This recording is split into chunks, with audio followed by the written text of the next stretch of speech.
Cadet Kim Hanna stepped off the transport shuttle onto Station Nexus 7. The metal floor felt cold under her boots. She looked around at the huge space station that would be her home for the next 2 years. This was the Galactic Council's best military school. Students from many different planets came here to learn how to be soldiers and leaders. But Hannah was different. She was the first human ever to come to this school. As she walked through the long hallways, other students stared at her. A big creature made of rocks pointed at her with his thick finger. "Look at that soft pink thing," he said to his friends. "How did Earth even get a spot here? Humans are so weak." Hannah kept walking and did not look at them. Her face stayed calm, but inside she felt angry and sad. She knew that everyone would be watching her. If she failed, they would say all humans were failures. If she did well, maybe more humans could come to this school later. The hallways were full of amazing beings. Some looked like giant insects with sharp claws. Others were tall and thin like trees, with blue skin that glowed. There were creatures that looked like they were made of water, and others that seemed to be made of pure light. They all had special powers that made them strong fighters. Hannah felt very small and ordinary next to them. "Cadet Kim," called a voice behind her. She turned around and saw Instructor Vex. He looked like a big snake that could walk on 2 legs. His skin changed colors as he talked, going from green to purple to gold.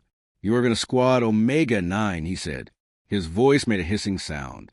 "Find Lieutenant Park Miho right away." Hannah's heart felt heavy.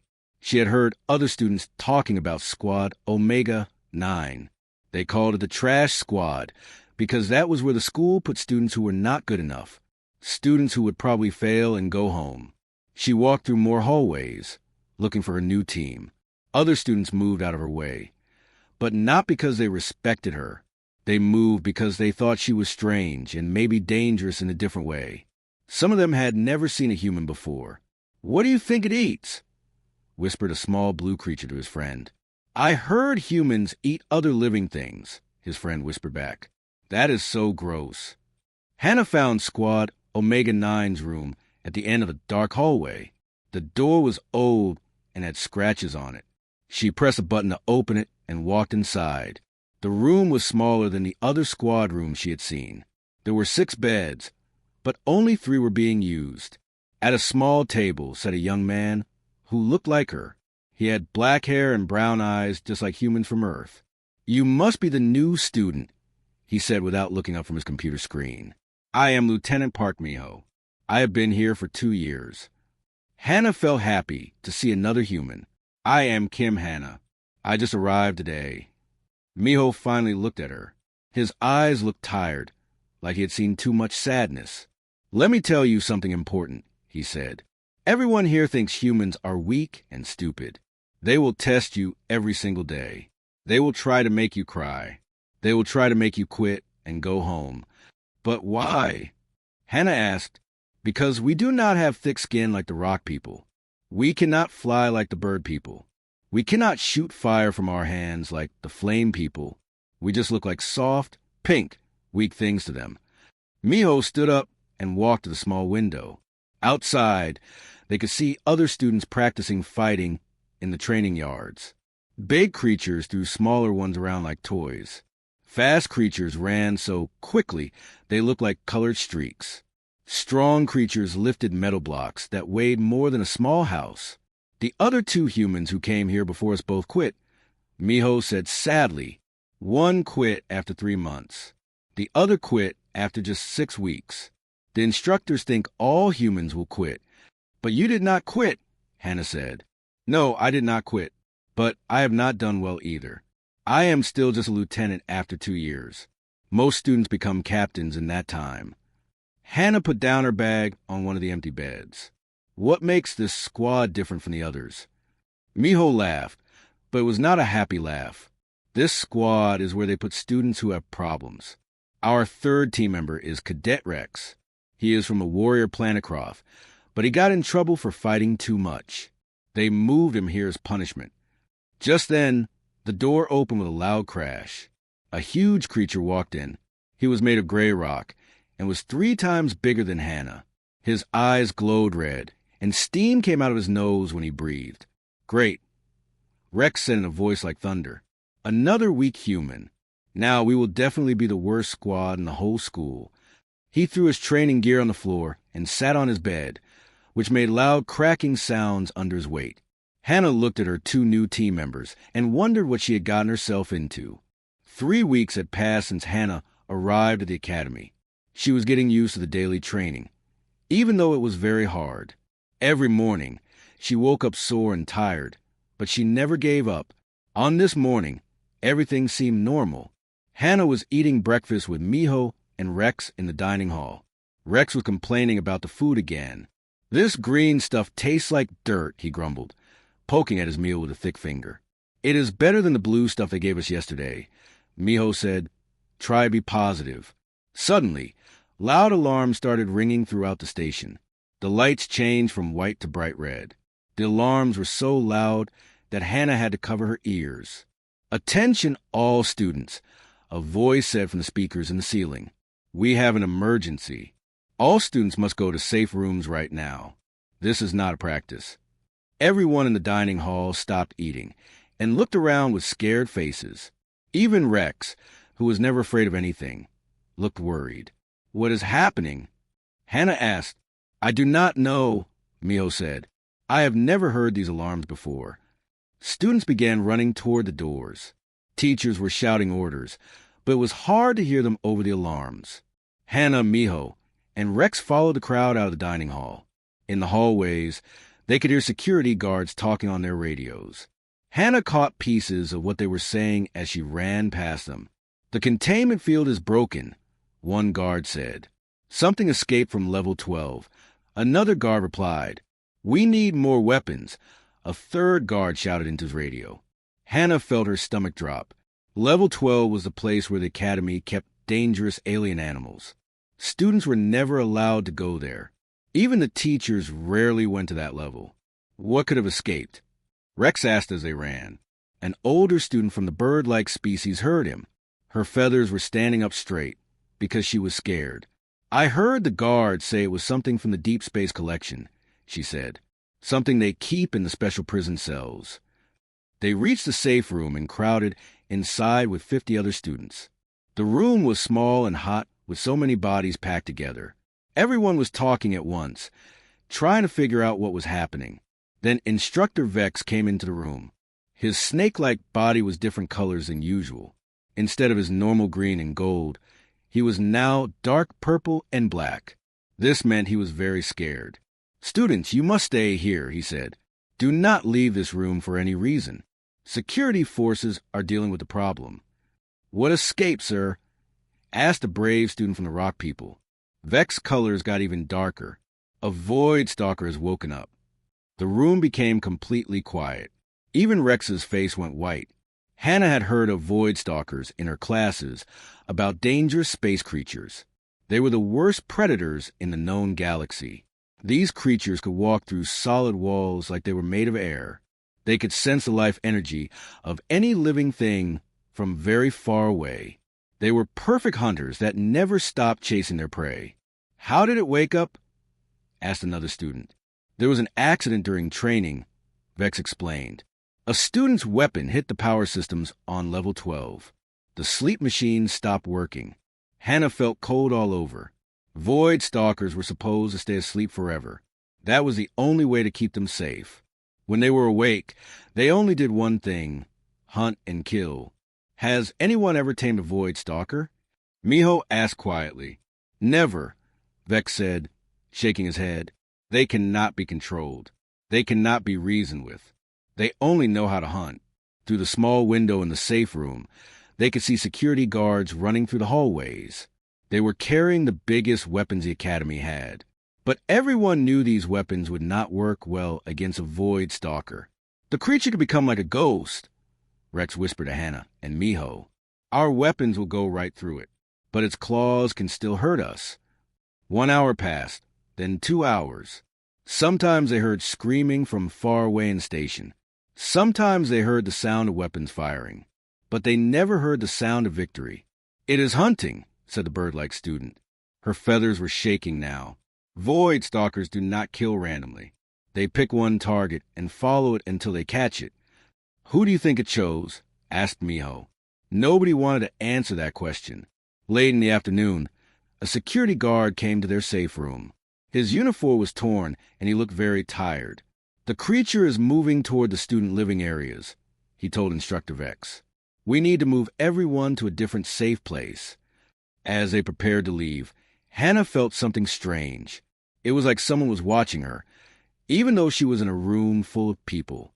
She looked around, but everyone was focused on the guard's instructions. The feeling got stronger, like cold fingers touching the back of her neck. She looked up at the small window and saw a shadow pass by outside. It moved too fast and too smoothly to be a normal person. The Void Stalker was close. The next day, the alarms had stopped, but the academy was still not safe. Students had to stay in groups at all times. Security guards walked through every hallway. Everyone spoke in whispers, afraid that loud sounds might attract the Void Stalker. Hannah was assigned to work in the plant growing rooms. These rooms were filled with plants from different planets that provided food for the academy. It was supposed to be a safe job, far from where the creature had last been seen. She walked into the large room filled with green plants. The air was warm and wet, like a jungle on Earth. There were tomatoes, carrots, and other vegetables from her home planet growing in neat rows. Seeing these familiar plants made her feel a little less scared. Hannah began checking the plant for diseases. Just as she had been taught, she moved slowly between the rows, looking at leaves and testing the soil. The work was peaceful and helped her forget about the dangerous creature somewhere in the academy. She was kneeling next to some earth corn plants when the temperature suddenly dropped. Her breath came out in small white clouds. The warm, jungle-like air became as cold as winter. Hannah froze. She knew this was not normal. Something was very wrong. Slowly, she turned around. At the door of the plant room stood a creature unlike anything she had ever seen in person. The Void Stalker was tall and thin, like a shadow that had learned to stand up. Its body seemed to be made of darkness, but she could see through it like looking through black water. The creature had no eyes that she could see, but she knew it was looking at her. Its head moved slightly to one side, like a curious animal trying to understand something new. Every part of Hannah's body wanted to run. Her heart was beating so fast it hurt. Her hands were shaking. But something her grandfather had taught her when they hunted deer in the mountains came back to her mind. "Never run from a predator unless you know you can win the race," he had said. Most of the time, staying still is safer. So Hannah stayed perfectly still. The Void Stalker began to move toward her. It did not walk like normal creatures. Instead, it flowed like water, moving between the plant tables without touching them. Sometimes its body became solid, and sometimes you could see right through it to the wall behind. As it came closer, Hannah could see more details.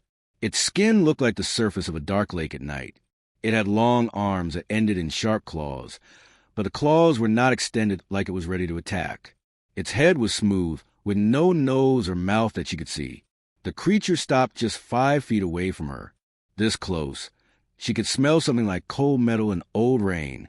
The air around it felt electric, like the moment before lightning strikes. For a long time, they just stared at each other. Hannah counted her heartbeats.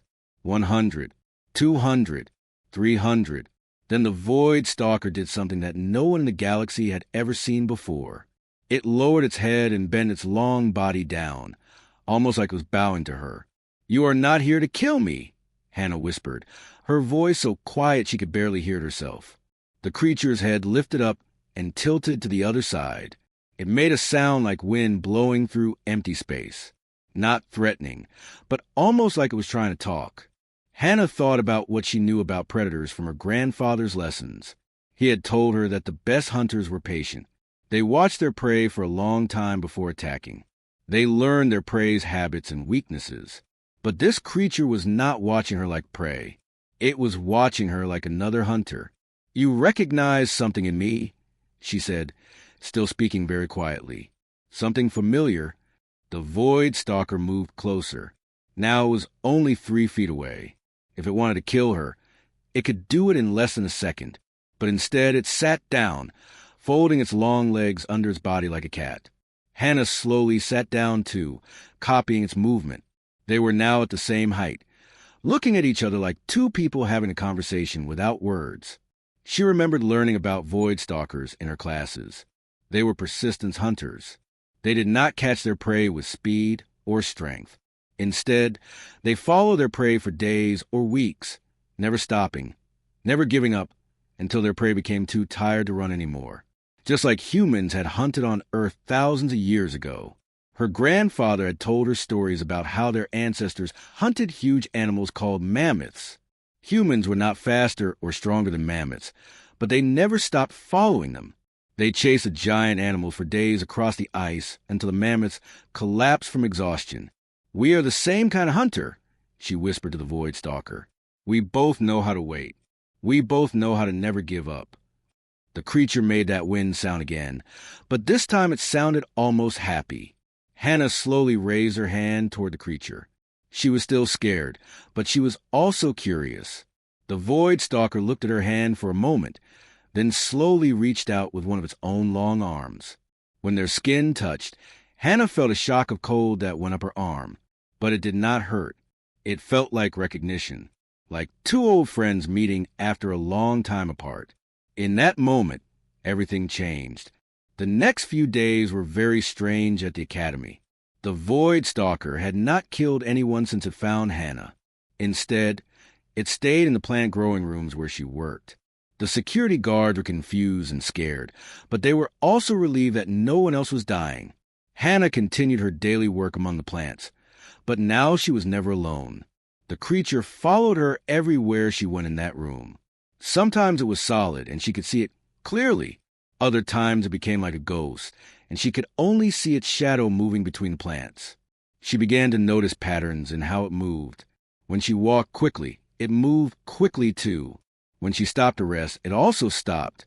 When she sat down to eat her lunch, it sat down across from her and watched.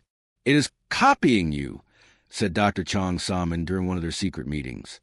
Dr. Chong was the Academy's expert on alien creatures. She had been studying the void stalker's behavior through hidden cameras in the plant room. But why? Hannah asked. They were meeting in a small office far from where other people could hear them. "I think it is learning from you," Dr. Chong said. "Void stalkers are very smart, but they have always lived alone. They have never had to work with other creatures before." Dr. Chong showed Hannah videos on her computer. In the videos, Hannah could see herself working in the plant room with the void stalker nearby. She watched as the creature copied her movements, like a child learning by watching an adult. "Look at this part," Dr. Chong said, pointing to the screen. In the video, Hannah was watering some tomato plants. The void stalker was watching very carefully. Then it moved to a different plant and seemed to be trying to water it too, even though it had no watering container. "It wants to help me," Hannah realized. "Yes, but there is more," Dr. Chong said. "I have been reading old research about void stalkers. Scientists have always wondered why they are such perfect hunters. Now I think I know." She pulled up more information on her computer. There were pictures of Earth animals and graphs with numbers that Hannah did not understand. "Void stalkers hunt the same way that humans use to hunt on Earth," Dr. Chong explained. "They do not use speed like big cats. They do not use strength like bears. They use something much more powerful." "What do you mean?" Hannah asked. "Patience and teamwork. On Earth, your ancestors hunted by following animals for many days without stopping. They worked together in groups, taking turns so that someone was always chasing the prey. The prey animal would get tired, but the humans would not because they helped each other." Hannah thought about her grandfather's stories. He had told her about how groups of humans would chase one mammoth for a week, running in shifts so the mammoth could never rest. "Void stalkers do the same thing, but they do it alone," Dr. Chong continued. "They can follow prey for months without stopping. They never get tired. They never give up, but they have always been alone. And now, this one has found someone like itself," Hannah said. "Exactly. It recognizes you as another persistence hunter, another creature that never gives up." That evening, Hannah returned to plant room for her night shift. The void stalker was waiting for her, sitting quietly among the corn plants. When it saw her, it made that wind-like sound that she had learned meant it was happy. She sat down next to it, no longer afraid. Over the past few days, she had started to understand its body language. When it wanted her attention, it would tap one claw gently on the ground. When it was curious about something, its head would tilt to one side. When it was content, it would make the soft wind sound. "You have been alone your whole life," she said to it. "Your people do not work together like humans do." The creature's head dropped down, and its body became less solid, more like smoke. She had learned this meant it was sad. "But you do not have to be alone anymore," she continued. She reached out and touched its arm gently. The creature became solid again and made a different sound, like a quiet hum. "I think you need a name," Hannah said. "I cannot just call you creature forever." She thought about what to call it. It moved like a shadow and was dark like the night. It was mysterious and powerful, but also somehow gentle with her. "I will call you Shadow," she said. The creature that was now Shadow made the happy wind sound again. Its body became more solid, and for the first time, Hannah thought she could see something like a smile in its smooth, dark face. From that day on, they worked together in the plant rooms.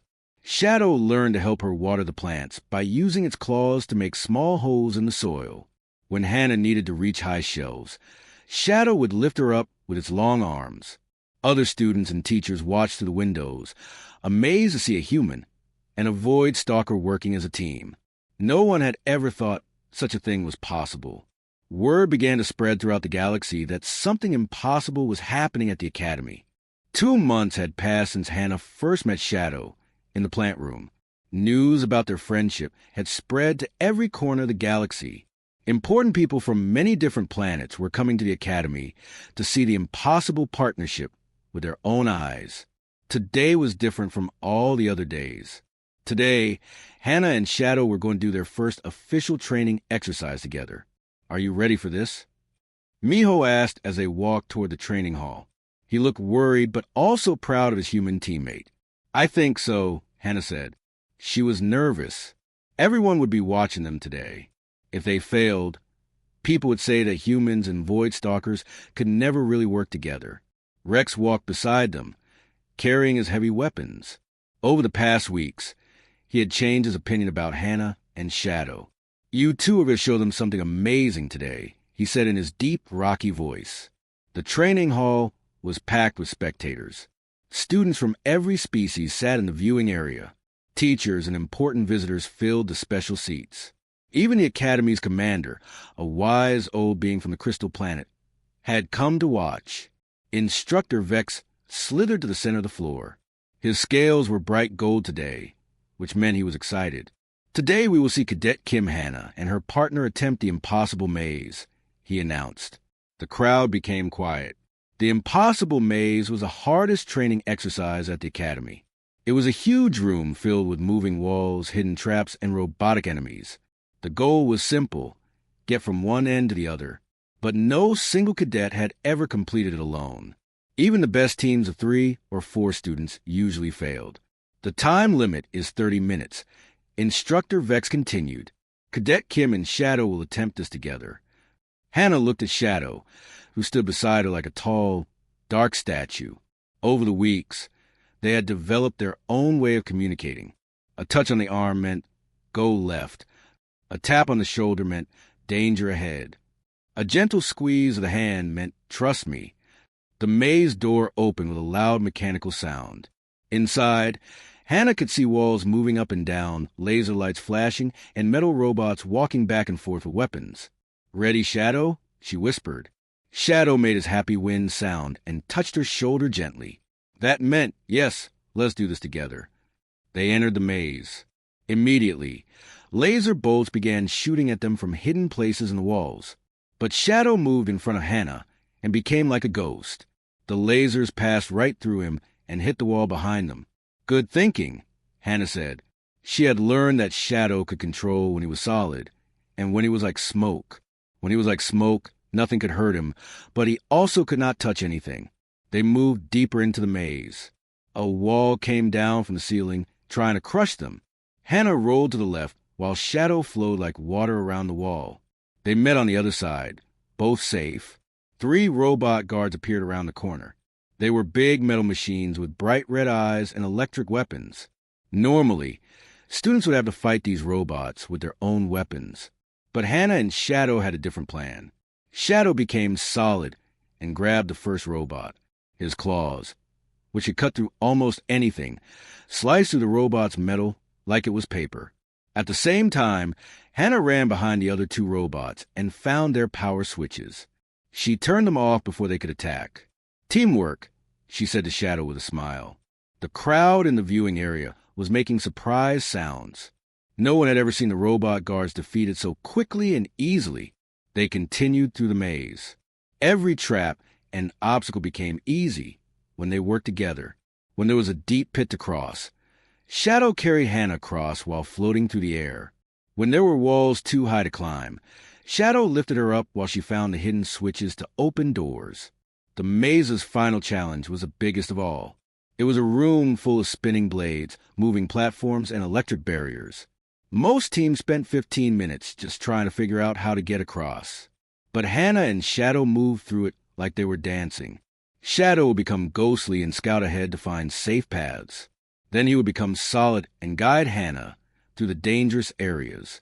When electric barriers blocked their way, Shadow would absorb the electricity harmlessly while Hannah ran past. They reached the end of the maze in just 12 minutes. The crowd stood up and cheered louder than anyone had ever heard at the academy. Commander Zephyr, the wise crystal being, came down to the training floor. His body was glowing bright blue, which meant he was very impressed. "In 50 years of running this academy," he said in a voice like singing, "I have never seen such perfect partnership. You have shown us that friendship can exist between any two beings, no matter how different they seem." Hannah looked at Shadow, who was making his happy wind sound. They had done it.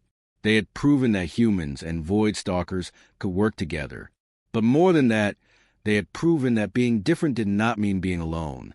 Sometimes the most unlikely friendships were the strongest ones of all. From that day forward, the galaxy looked at humans differently. They were no longer seen as weak or ordinary. They were seen as a species that could make friends with anyone, even the most dangerous predators in space. And Hannah and Shadow became the first of many such partnerships between humans and creatures that had once been feared.